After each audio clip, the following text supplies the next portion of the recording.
Buenas noches, amigos de Frente a Frente. Hoy tenemos un programa especial porque tenemos un invitado especial. De verdad que nos da mucho gusto recibir aquí en el estudio de Sociedad 3.0 al doctor José Roberto Ruiz Saldaña. Él es consejero del Instituto Nacional Electoral, uno de los participantes muy recientemente este lunes de una decisión muy polémica a nivel nacional, sobre todo con el registro de algunos candidatos del partido Morena. Nos referimos, por supuesto, a Félix Salgado Macedonio y a Raúl Rolón, me parece que es su apellido por Michoacán. José Roberto, muchas gracias por aceptar estar aquí. Muchas gracias a ti, Carlos, por la invitación. Es un placer venir y poder dialogar con ustedes. Gracias, José Roberto. Mira que hay temas muy polémicos con el INE. Voy a enumerar tres. Esta reciente decisión del Consejo General con respecto a estas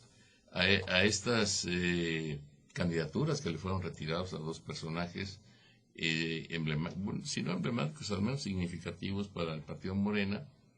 El tema que ha insistido tanto el presidente de la República con que es un instituto muy oneroso. Él habla de que es de los más caros del mundo como árbitro electoral.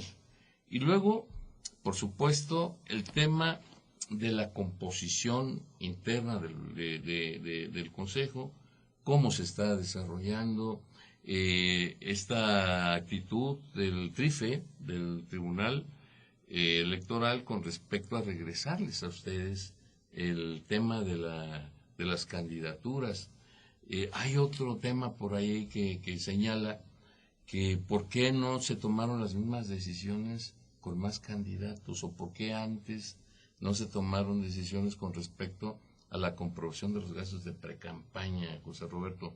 Pero antes de iniciar, si me permites, y para que nuestro auditorio tenga conocimiento de tu trayectoria pública, tú eres nacido aquí en Jalapa, Veracruz, eres jalapeño 100%. Es lo que iba a decir, 100% jalapeño. Muy bien. Eres doctor en estudios avanzados en Derechos Humanos por la Universidad Carlos III de Madrid, maestro en Derechos Humanos por la Universidad Iberoamericana, el plantel Santa Fe, y cuentas con la especialidad en Justicia Electoral por el entonces Centro de Capacitación Judicial Electoral. Esto es correcto, ¿verdad? Sí, así es, Carlos. Eres licenciado en Derecho y licenciado en Filosofía, ambos por la Universidad Veracruzana. Es correcto, del 95 al 99 estudié al mismo tiempo las dos licenciaturas. Derecho en Sistema Abierto y Filosofía en Sistema Escolarizado. No, muy bien. En la Administración Pública te has desempeñado como subdirector de Enlace Municipal de la entonces Procuraduría General de la República 2003-2005 y director general de Coordinación Interinstitucional de la Secretaría Ejecutiva de la Comisión Implementadora del Nuevo Sistema de Justicia Penal de Sonora 2011-2013. Fuiste secretario de Estudio y Cuenta de la Sala Regional, ahora de la Ciudad de México, del Tribunal Electoral del Poder Judicial y de la Federación, cargo que desempeñaste hasta el 3 de abril del 2014, o sea que tienes 7 años como consejero. Al día siguiente rendiste protesta como consejero electoral del INE. El INE, en el Instituto Nacional Electoral, has presidido las comisiones temporales de reglamentos, de quejas y denuncias, de capacitación electoral y educación cívica, temporal de seguimiento a los procesos electorales locales 2019-2020 y para el proceso electoral 2020-2021, es decir, justo presides la Comisión de Capacitación y Organización Electoral, una comisión bastante importante. La que conduce hoy por hoy el proceso electoral. Muy bien. Eres autor del libro Subjetivismo y Relativismo en Hans Kelsen, Fundamentos Filosóficos acordes con los derechos humanos, así como de diversos artículos sobre derecho electoral, democracia y derechos humanos. La primera pregunta que se me ocurre, José Roberto, es: egresaste de la Universidad Veracruzana y saliste al mundo y te fuiste al centro de la República, pero sin embargo nunca has estado desvinculado de nuestra ciudad capital y por supuesto de la Universidad Veracruzana tampoco. ¿Cómo fue este proceso? Sin duda buscaba yo un posgrado, Carlos, en una de las instituciones educativas líderes. Encontré el de la Universidad Iberoamericana, me interesó mucho el de Derechos Humanos. Yo creo que es el gran paradigma por el cual en este siglo en México debemos aspirar a que nos rija, a que legitime la actuación de todas las instituciones, absolutamente de todas. El paradigma de los derechos humanos pues viene del siglo pasado, tras la Segunda Guerra Mundial. Así es. Pero en nuestro país la verdad es que estamos llegando apenas. La reforma constitucional es de 2011 y a partir de ahí ya empieza a haber una incidencia del paradigma de los derechos humanos en el quehacer de las instituciones. Y me fui, pero en efecto nunca he dejado de estar aquí. Mi familia está aquí en Jalapa. Es jalapeña y vienes cada fin de semana, me imagino. Prácticamente, incluso pues en proceso electoral, le consta a muchos amigos, amigas que no dejo de venir. Hace 3 años hicimos un trabajo intenso, por ejemplo, de promoción del voto en los tecnológicos del Estado, que es un sistema muy amplio, muy 23 interesante. instituciones con mayor matrícula que la Universidad Veracruzana. Con ese dato me dieron la bienvenida la ocasión. Desde Pánuco hasta el sur estuve.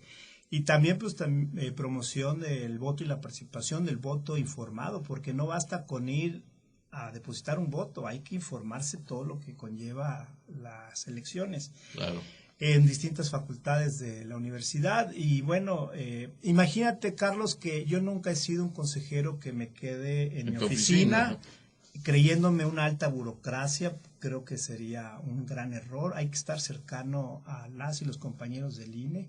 Y en ese sentido, incluso en varios municipios de la zona de Córdoba en 2018, los domingos, desde muy temprano me ponía a volantear para promover el voto libre e informado con distintos compañeros y compañeras del INE y del OPLE de Veracruz. Entonces, digamos, soy un personaje inquieto, pero para bien, no inquieto para mal. Y ahora, pues, aprovechando estos espacios como el tuyo, que muy amablemente me ofreces, para reiterar y decir lo mismo, que hay que participar y que hay que involucrarse en los asuntos públicos. Gracias, José Roberto. A partir de tu llegada al INE en 2014, pues el instituto ha transitado de muy diversas maneras, con procesos que se cuestionan, con otros procesos que se aplauden. Hay mucha gente que aplaude la independencia del Instituto Nacional Electoral. Tu trayectoria en 7 años, ¿cómo la podrías evaluar, José Roberto? Bueno, creo que podría cometer un error si yo mismo me evaluara. Lo que sí podría compartir, Carlos, es que sin duda es una experiencia muy formativa para el servicio público. Yo creo que he tenido un gran privilegio de estar en una institución nacional, en un cargo de alta dirección que me ha dado mucha perspectiva de cómo procesar los asuntos administrativos y políticos, porque esa es la particularidad precisamente del Consejo General. Es un órgano técnico de dirección, se toman decisiones técnicas, pero en un contexto muy político. Tan político que ahí están sentadas representantes de los partidos que abogan por sus intereses y también pues consejeros legislativos o consejeras legislativas, porque la Constitución todavía dice que tienen presencia. Ciertamente ya no tienen voto como hace años, pero también ejercen presión para que las decisiones les favorezcan. No se espanta uno que existan esas presiones, lo importante es cómo se mantiene uno frente a las mismas. Yo no he cedido a votaciones que los partidos empujan mucho. Te pongo un ejemplo muy rápido, Carlos. En 2019... Sí. En el INE había un gran, no en el INE, más bien en los partidos había un gran problema de multas por afiliaciones indebidas. Es decir, tomaban los datos de las personas y los metían a sus padrones sin saber los ciudadanos y las ciudadanas. Era tal el problema que ya venían acumulando multas millonarias Yo abogué porque esas multas se subieran como de 11,000 a 40,000, más o menos. Pero ya de 10, pues ya es un buen número. No, pues sí. Y ya de miles, pues eran millones las multas. Uh-huh. Bueno, los partidos presionaron para que se suspendieran todas esas multas, regularizaran, según ellos, todo este tema y ya después otra vez volvieran a imponerse multas. Yo no me presté a eso. Me parece que la Constitución es muy clara y si un ciudadano o ciudadana llega al INE pidiendo que se le imparta justicia por una indebida afiliación, teníamos que haberlo hecho. Entonces, eso de presiones políticas yo sé de qué se trata, no me lo van a platicar, pero hay que mantenerse, hay que tener la ley y la Constitución en la mano y actuar en consecuencia, ser congruente y ser muy transparente, decirle a los partidos, no me pidas lo que no se puede y no se debe. Y así como esas hay muchas. En su momento voté para que se le retirara, se le quitara el registro, por ejemplo, del Partido Verde en 2015, porque acumuló muchísimas infracciones y muchos desacatos y era cada vez peor el comportamiento y la conducta.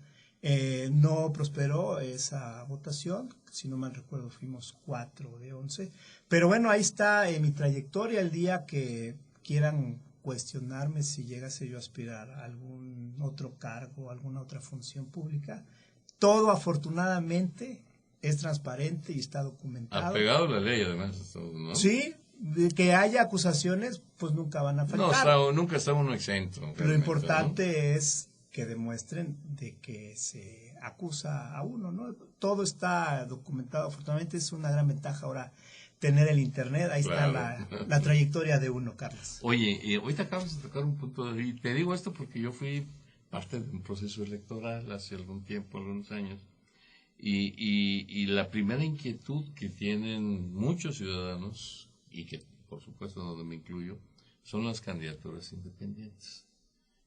Aquí en Veracruz hay una cantidad, bueno, a nivel nacional, hay una cantidad de requisitos impresionantes para alcanzar las candidaturas independientes.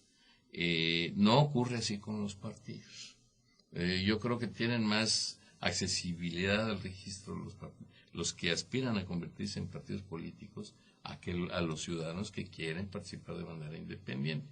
No voy a cuestionar porque no conozco a fondo el tema de los nuevos partidos políticos a nivel nacional, como redes sociales progresistas, Fuerza por México, y todos ellos que nacen al amparo de las condiciones actuales de la normatividad, ¿no? Igual le ocurrió aquí en Veracruz. Pero como ciudadano te pregunto, ¿el INE no se da cuenta de estas injusticias, digamos, que hay entre las condiciones para crear un partido político y hay un ciudadano que quiera participar de manera independiente? Sí las advertimos, Carlos. El gran tema es que es una legislación pues nacional que determina en gran parte esas condiciones de participación.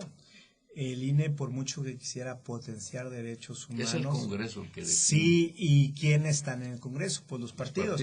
Evidentemente no crearon las mejores condiciones para la participación de personas que aspiren por la vía independiente. Afortunadamente en todos estos años ya el tribunal, que sí tiene posibilidades e incluso yo diría obligación de maximizar esos derechos, incluso declarando inconstitucionales ciertas normas, o sea, expulsándolas, ha dado ya mejores condiciones. Te pongo un ejemplo rapidísimo.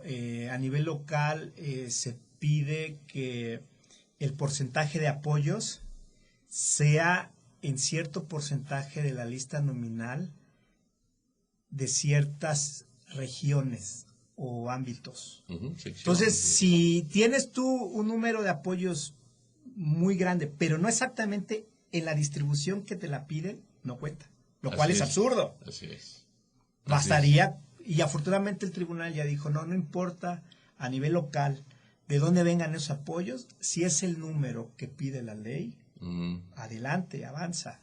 Entonces, también en temas de financiamiento, ya puede ser mayor el ingreso privado de financiamiento que el público, porque el público es así. Sí, es pequeñito. Y si la ley dice que nunca podía ser mayor el financiamiento privado que el público, pues pobres aspirantes independientes.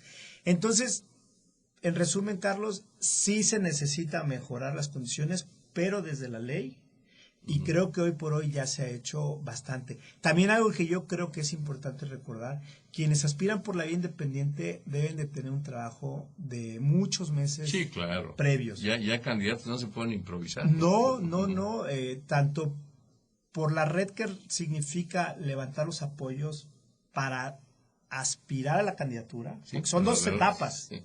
Aspiro a candidatura y luego soy candidato. Así es. Debes de tener una red que te soporte ese apoyo. Claro.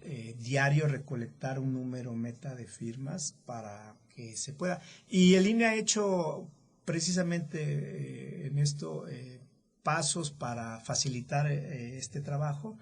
Creamos una aplicación que es mucho más fácil leer datos de la credencial del elector Sí. que con papel estar pues es una locura, recabando. ¿no? Entonces, sí, creo que hay condiciones, aunque son adversas, no dejo de reconocerlo. Y en este contexto, José Roberto, el tema de la venta, que ha existido y existe todavía, de credenciales del lector, de firmas, de muchas cosas. Y te digo porque yo lo viví en un proceso interno como independiente, pues se acercan vendedores de supuestos apoyos, que en realidad no son más que información. Uh-huh. Tienen las tarjetas del INE, tienen, antes se hacía una relación con firma autógrafa, cosas de ese tipo, y con lo que tú señalaste, lo que ustedes han detectado, como ahora que rechazaron el registro de 2, 3 partidos políticos nacionales, tiene que ver precisamente con esto. Es decir, son padrones de simpatizantes inflados. ¿Hay manera de detectarlos, doctor? Sí, y hemos avanzado mucho también en ello. Déjame decirte, Carlos, que yo he visitado 102 distritos de los 300 que tiene el país. Lástima que se atravesó la pandemia, si no ya llevaría más de 200. Un diálogo directo con las necesidades de las y los compañeros de la estructura del INE. Y ahí me platicaban, por ejemplo, el que algunos partidos ya ni siquiera piden que se le den para el día de la elección los cuadernillos de la lista nominal, porque nosotros ya hemos vuelto más rígido el que nos lo devuelvan, y si no nos lo devuelven es posible una multa. Yeah. Entonces, por miles de cuadernillos, pues son multas, o podrían ser multas significativas.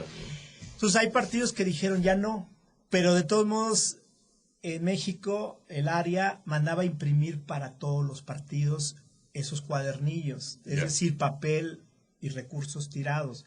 Precisamente por ese acercamiento y diálogo directo con las y los compañeros, yo llevé la propuesta a Ciudad de México y le pedí a las y los compañeros que antes de mandar a imprimir todo, le preguntábamos a los partidos si lo iban a necesitar y a querer. Claro. Y ya afortunadamente hoy por hoy ya está en los lineamientos, que primero preguntamos qué partidos van a querer los listados nominales, que tienen derecho para el día de la jornada electoral estar revisando, claro, que quien llega realmente tiene derecho a votar en ese lugar.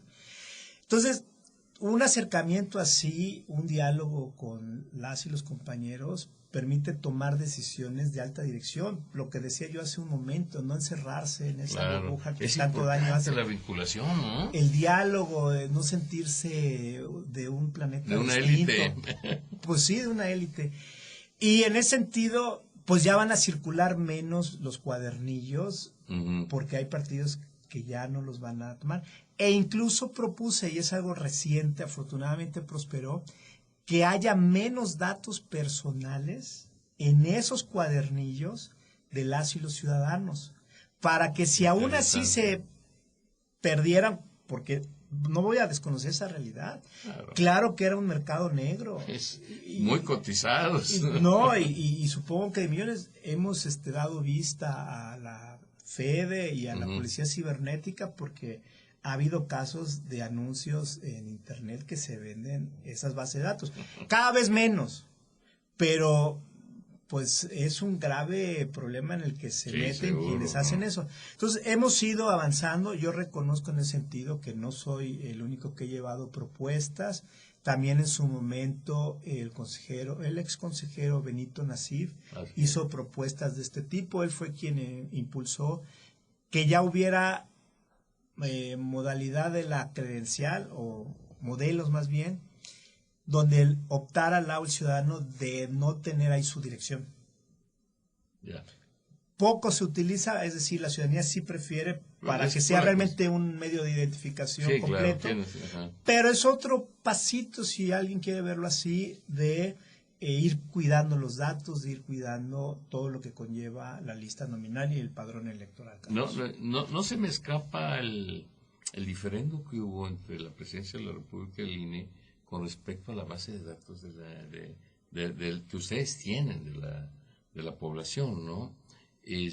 Solicitándole obviamente información para una carta de registro, no sé qué quería hacer el gobierno de la República, que yo personalmente no veo mal, pero ¿por qué la posición del INE en contra de esto? Qué bueno que preguntas estos temas tan de interés, yo creo, para la ciudadanía, y que no tienen mucho tiempo, han estado en el relativamente reciente contexto nacional. Tuvimos una reunión en la Secretaría de Gobernación, seguramente fue en 2019, antes de la pandemia, y nos expusieron con argumentos jurídicos que necesitan ellos, es decir, Gobernación, terminar de construir pues una base de datos poblacional. Claro. ¿Quiénes realmente son las y los mexicanos desde que nacen? Todo estado requiere tener un control, claro.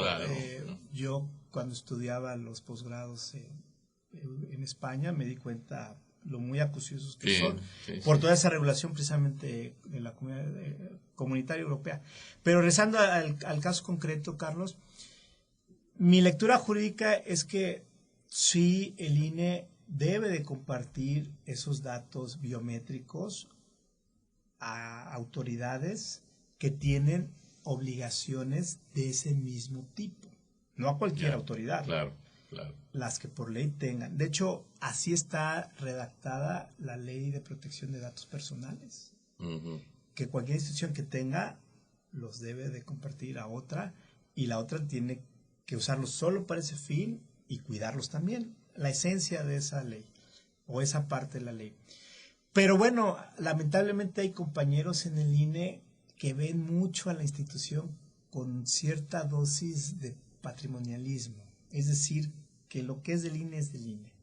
Y en verdad estamos en un contexto de instituciones. No somos una autoridad autónoma en el sentido de fuera del Estado.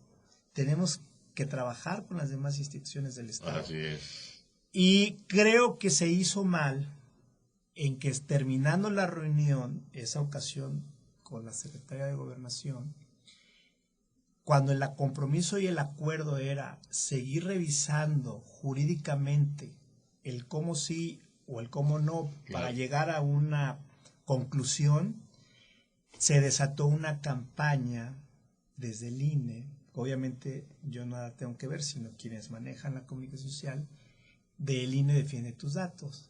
Es decir, poniendo a la ciudadanía por enfrente.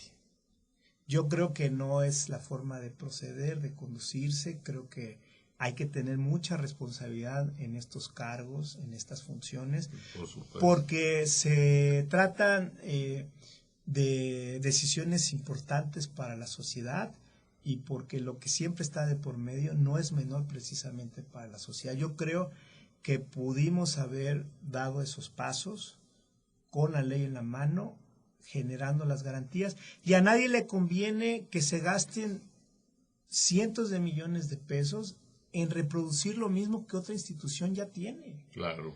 Ese es el argumento precisamente del consejero presidente. Nosotros tenemos un gran sistema como INE de monitoreo de los tiempos de radio y televisión, para vigilar que todo lo que se pauta de espacios de los partidos y de autoridades electorales realmente se cumpla, y que se transmiten todos esos minutos que la Constitución dispone.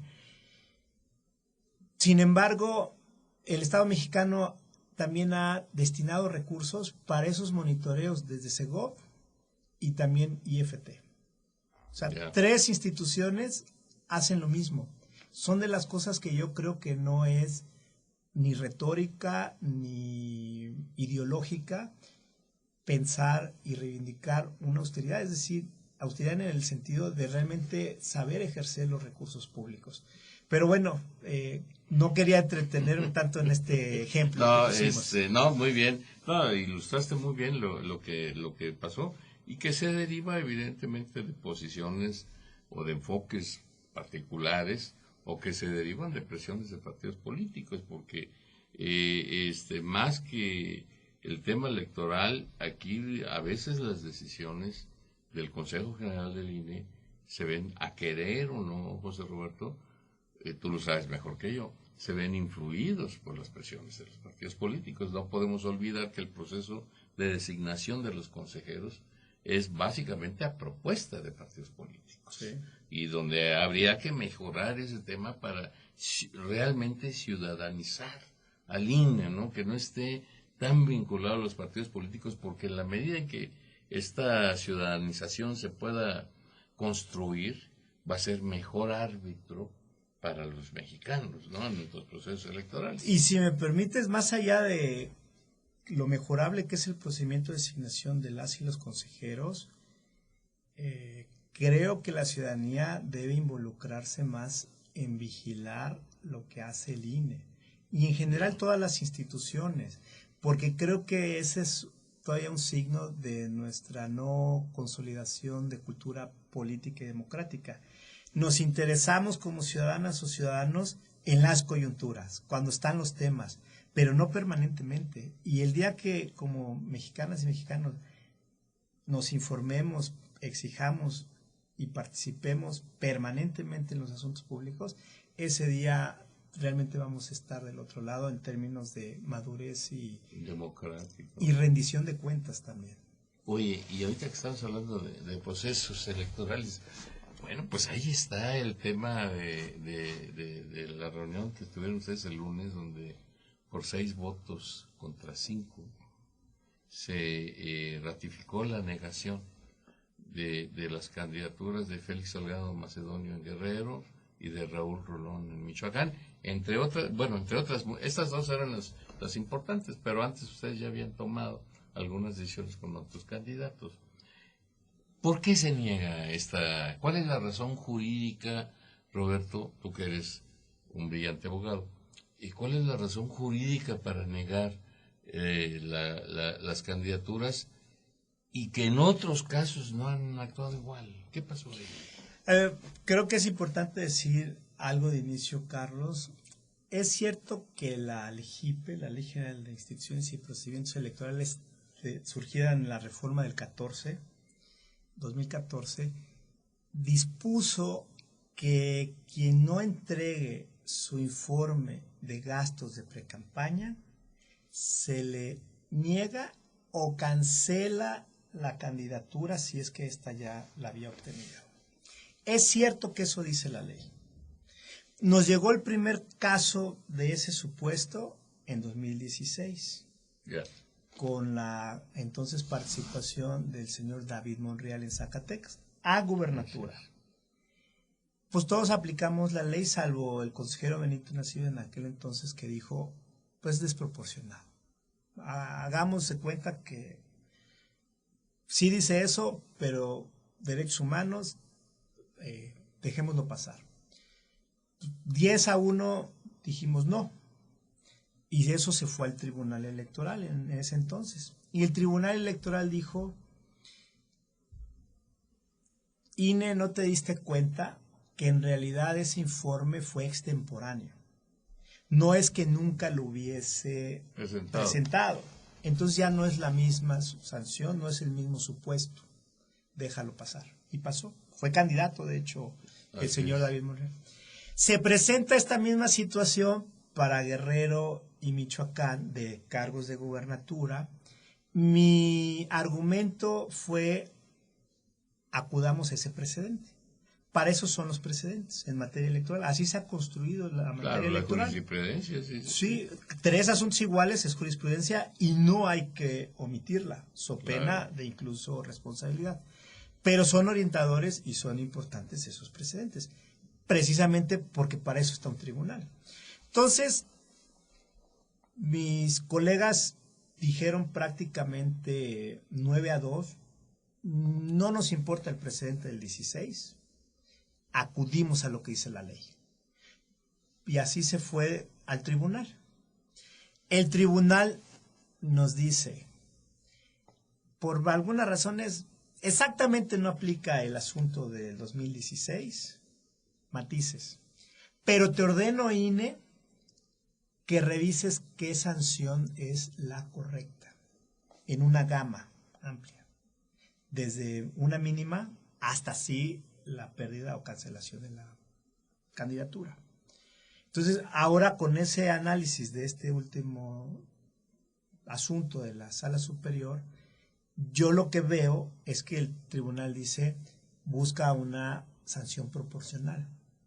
Y a mi juicio, una sanción proporcional era económica, porque se trataban solo de 11,000 pesos que gastaron en la precampaña Raúl Morón en Michoacán y 19,000 pesos Félix Salgado Macedonio en Guerrero.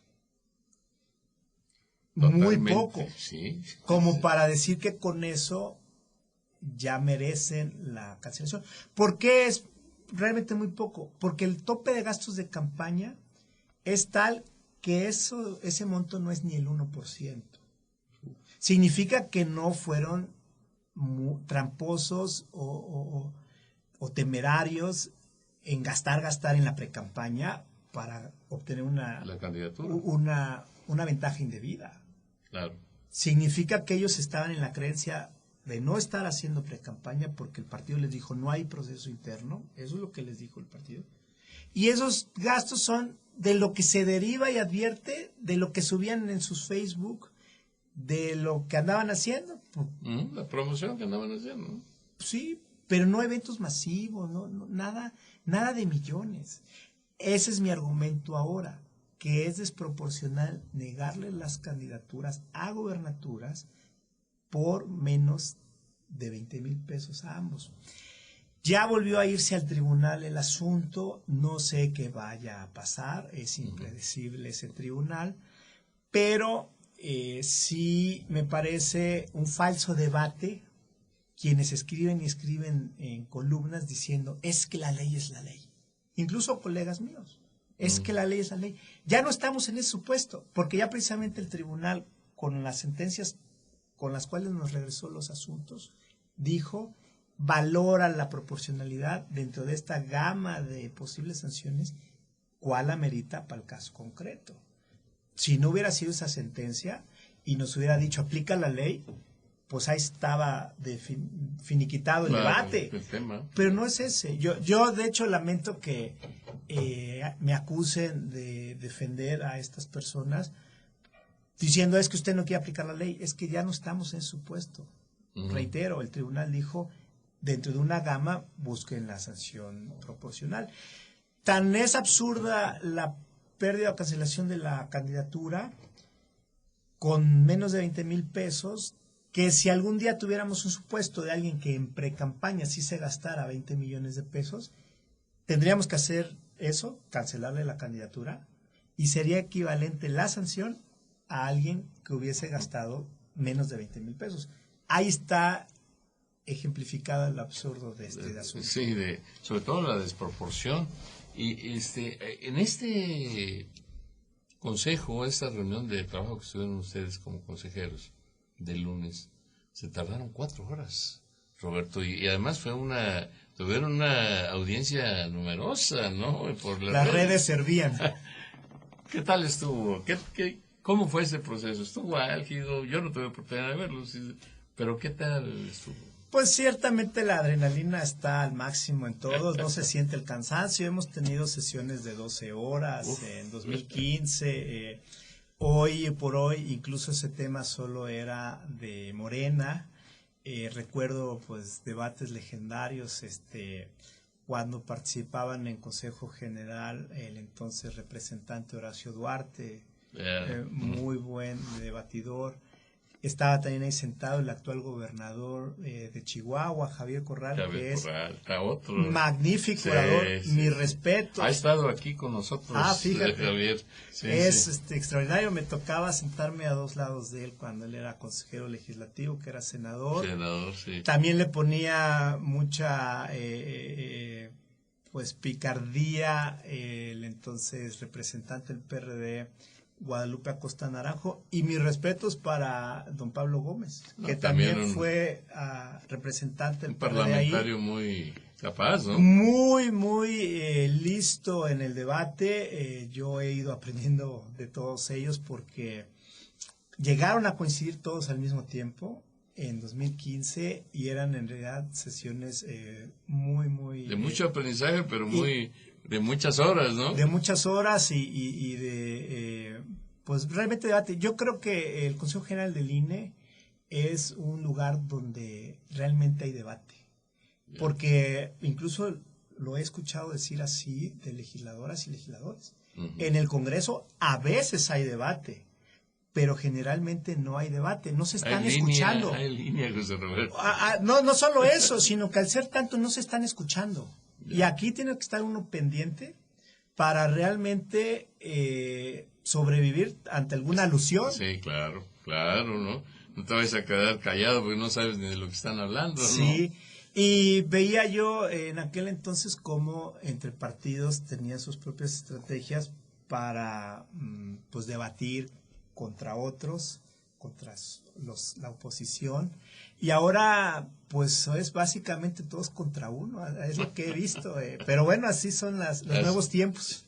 Oye, y sin duda te ha servido 7 años de consejero. Fuiste electo por 9, me parece, ¿verdad? Por 9, es correcto. Sí, 7 años donde te has curtido duro, ¿no? Porque ciertamente el tema del debate, primero hay que estar preparado.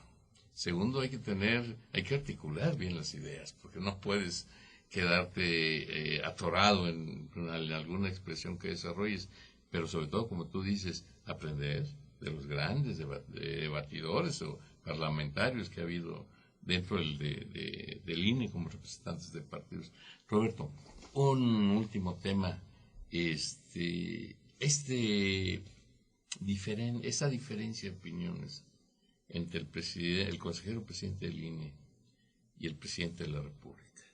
Lorenzo Córdoba pues ha señalado y ha defendido la autonomía de la institución, donde a veces da la impresión, y así lo han señalado muchos columnistas a nivel nacional, donde privilegia la controversia precisamente no por tanto defender al INE, sino por contrastarse como un opositor al presidente de la República.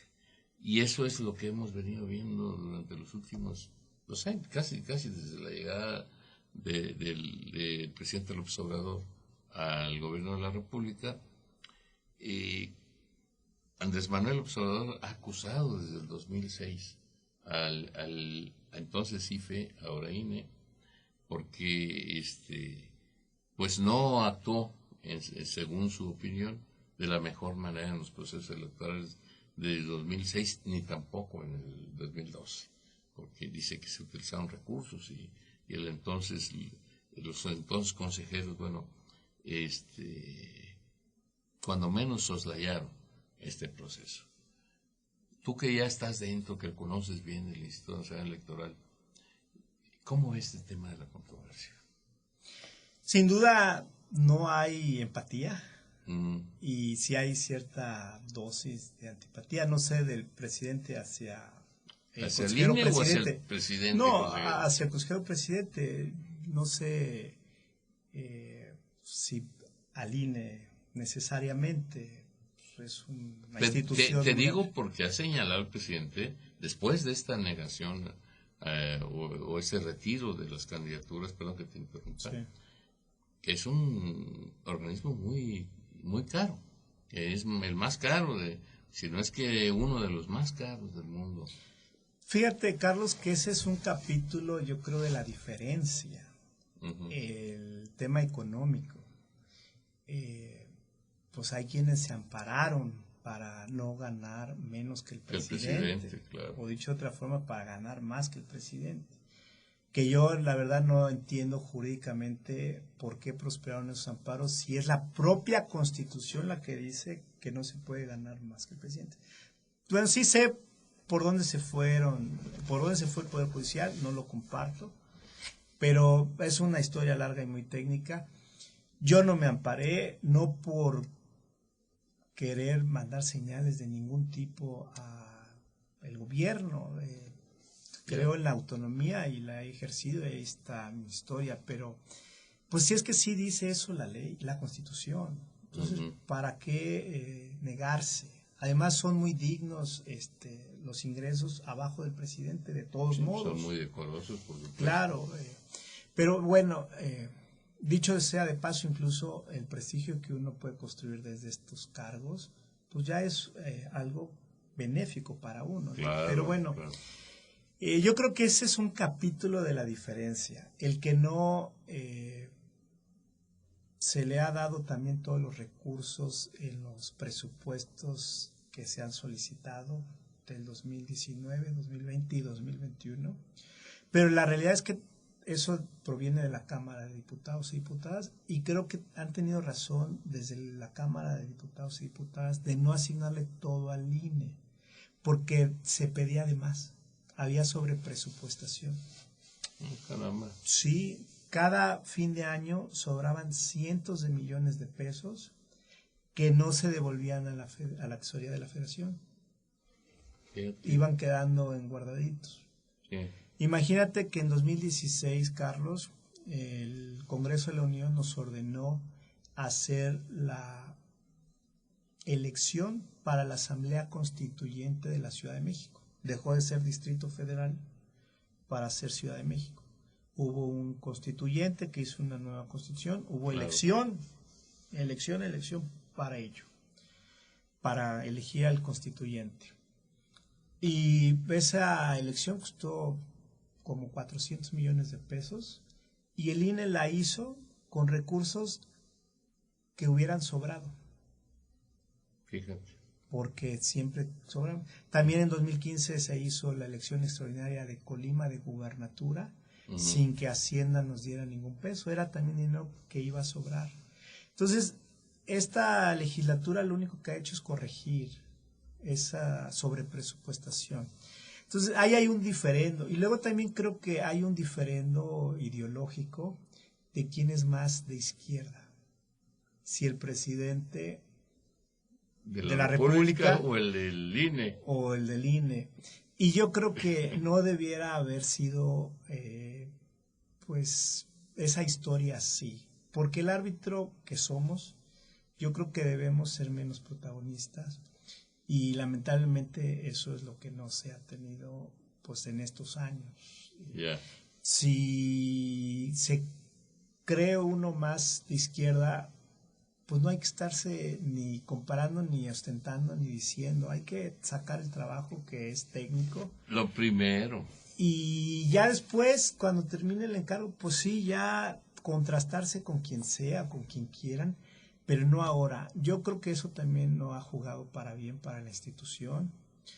Ahorita me llevo, o digamos, estamos trabajando bien el consejero presidente y un servidor, porque hay una prioridad en esta elección, en estos momentos, que es pues no solo sacar bien la elección del próximo 6 de junio, sino también la consulta popular del 1 de agosto. Es tremendo. Pero no dejo de mencionar, y se lo he dicho, y no puede llamarse sorpresa al consejero presidente, que creo que no es la ruta, no es el camino. También el consejero Moyama ha sostenido que él representa la verdadera izquierda del país. Entonces, yo creo que está bien para cuando regresen ellos a la academia, pero no ahorita. No le hace bien a la institución tener esas actitudes, creo yo. Muy bien, Roberto, pues muchas gracias por aceptar venir a conversar con nosotros para Frente a Frente. Vamos a enfrentar ya este 6 de junio, dentro de muy pocos días, un proceso electoral, el proceso electoral concurrente más importante en la historia del país. Más de 15,000 puestos de elección popular estarán en juego. Y yo creo que el papel del árbitro debe ser fundamental para que este proceso se desarrolle sin mayores contratiempos y no se genere ninguna circunstancia adversa al proceso. ¿Cuál sería tu mensaje en este contexto para nuestro auditorio en el estado de Veracruz, José Roberto? Sin duda que por favor en estos días que vienen le abran la puerta a las y los capacitadores asistentes electorales que están recorriendo el estado. Necesitamos 1.4 millones de mexicanas y mexicanos para atender las mesas directivas de casilla en el país. Es importante que ejerzan ese derecho, pero también cumplan con esa obligación de ser funcionarias y funcionarios. Solamente participando es posible lograr los cambios o las transformaciones que la sociedad requiere, y las elecciones sin duda que están en manos de las y los ciudadanos son un instrumento extraordinario para involucrarse en los asuntos públicos. Y después de las elecciones también seguir informándose, seguir participando, seguir exigiendo. La cuestión pública, cuando no nos gusta cómo va funcionando, no es conveniente alejarnos de los asuntos públicos, que yo creo ha sido gran parte del error en México, que hay desencanto de la política, entonces la ciudadanía se aleja más de la política. Yo lo que creo es que hay, al contrario, que involucrarse todavía aún más cuando ese desencanto existe, para tratar de incidir. En suma, la invitación es para que le sigan abriendo la puerta al CAE, para que vayan a votar en un contexto de seguridad sanitaria. Hemos implementado muchos protocolos, va a ser altamente seguro acudir a las urnas y seguir participando después del 6 de junio. Gracias. Pues muchas gracias. Esto fue Frente a Frente, una entrevista con el doctor José Roberto Ruiz Saldaña. Soy Carlos Luna Escudero y es un gusto, como siempre, estar con ustedes. Buenas noches.